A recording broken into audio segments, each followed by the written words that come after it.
Saya Pendeta HKBP Parulohan, Resort Parulian di pagi hari ini menyapa Bapak Ibu serta saudara-saudara sekalian. Salam sejahtera bagi kita semua. Sebelum kita mendengar dan merenungkan firman Tuhan di pagi hari ini, marilah kita berdoa. Berfirmanlah ya Tuhan, hati dan pikiran telah kami buka dan siapkan untuk disapa firman Tuhan. Amin. Firman Tuhan yang menjadi sumber kekuatan dan sukacita bagi kita dalam melaksanakan aktivitas kita satu hari ini, Selasa 21 Desember 2021, tertulis dalam Injil Lukas pasal 1 ayat 68. Demikian bunyinya: Terpujilah Tuhan Allah Israel, sebab Ia melawat umatnya dan membawa kelepasan baginya. Allah melawat dan membawa kelepasan. Saudaraku yang terkasih dalam Kristus Yesus, nats ini merupakan sebuah nyanyian pujian Zakaria, menyatakan keindahan yang akan terjadi dalam hidupnya tak kala Tuhan Yesus Kristus lahir ke dunia ini. Nyanyian pujian Zakaria ini muncul ketika ia sedang dipenuhi oleh Roh Kudus. Kita bisa baca di ayat 1. Nyanyian pujian Zakaria ini tidak terfokus kepada anaknya sendiri, yaitu Yohanes Pembaptis, anak yang sudah lama dinantikannya. Tetapi pujian dan nyanyian Zakaria ini terfokus kepada anak Allah, yaitu Yesus Kristus. Nyanyian dan pujian Zakaria ini juga timbul bukan atas dasar pertimbangan politik atau timbul dari sebuah nasionalisme yang berlebihan pada saat itu, di mana orang Israel pada saat itu mengalami penjajahan dari bangsa Romawi yang berkuasa. Sebaliknya, nyanyian dan pujian Zakaria ini merupakan ungkapan sukacitanya atas penggenapan nubuatan yang terdapat dalam perjanjian lama yang digenapi di dalam diri Tuhan Yesus Kristus.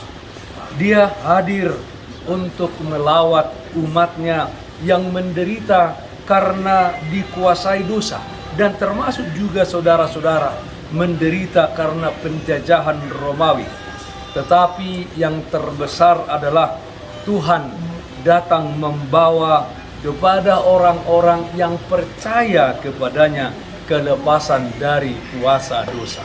Saudaraku yang terkasih dalam Kristus Yesus, apa yang dinyanyikan Zakaria ini adalah juga nyanyian orang-orang percaya sepanjang masa. Sebab Yesus Kristus telah datang dan diam di tengah-tengah kita melalui Roh Kudus yang dicurahkan kepada orang-orang percaya.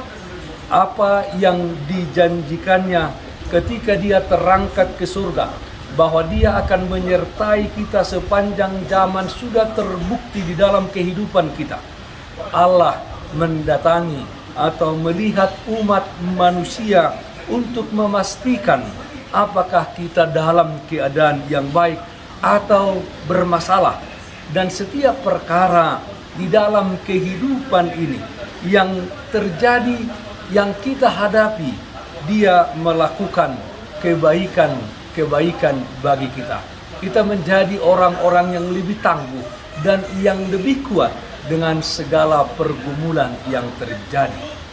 Saudaraku yang terkasih dalam Kristus Yesus, dalam situasi saat ini, pandemi COVID-19 yang terjadi, banyak orang yang mengalami stres dan putus asa. Seperti halnya orang-orang lainnya di dunia, maka orang-orang percaya juga terkena akan dampak pandemi ini. Namun demikian, kita memiliki harapan di dalam Yesus Kristus yang datang bukan hanya untuk berkunjung, namun Dia datang untuk menolong dan untuk melepaskan kita dari ketakutan, dari kekhawatiran yang membuat kita stres dan putus asa. dalam situasi pandemi ini. Yang kita butuhkan adalah kekuatan dan keberanian. Di masa menyambut Natal ini, Bapak Ibu Saudara-saudara, marilah kita hidup di dalam kekuatan, hidup di dalam keberanian bersama-sama dengan Tuhan Yesus Kristus. Kita hidup di dalam kelemah lembutan, tapi ingat, bukan di dalam kelemahan, tapi kelemah lembutan. Maka kita bisa melewati masa-masa sulit dan persoalan-persoalan hidup yang terjadi. Anak yang lahir menjadi simbol bahwa bagi kita telah disediakan hari depan yang penuh harapan. Allah melawat dan membawa kelepasan. Amin. Marilah kita nyanyikan Bukende 58 ayat 4 dan 5. Martubur tuko-tuko. Pinujina Jehovah na asirohai, dilehondu anak na angoluatai, gir-gir mahitao, mamuji debatata alabasanino.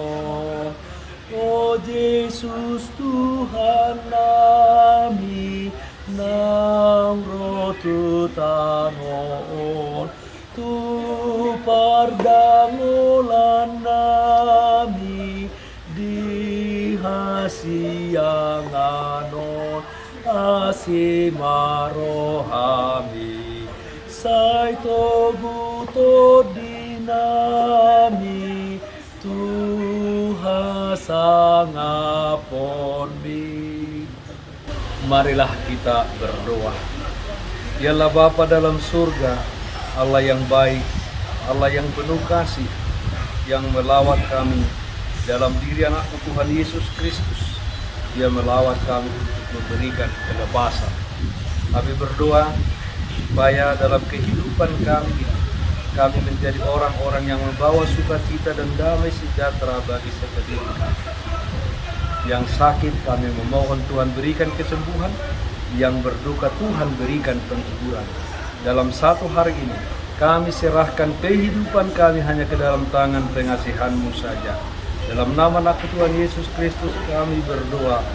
Amin. Kasih karunia Tuhan kita Yesus Kristus dan kasih setia dari Allah Bapa dan persekutuan Roh Kudus, itulah yang menyertai-Mu hari ini kekal sampai selama-lamanya. Amin. Taatlah akan protokol kesehatan, memakai masker, mencuci tangan dengan air yang mengalir, dan memakai sabun, menjaga jarak, menghindari kerumunan, dan yang terutama, jangan lupa berdoa kepada Tuhan. Salam sehat, tetap semangat. Tuhan Yesus memberkati kita semuanya. Shalom.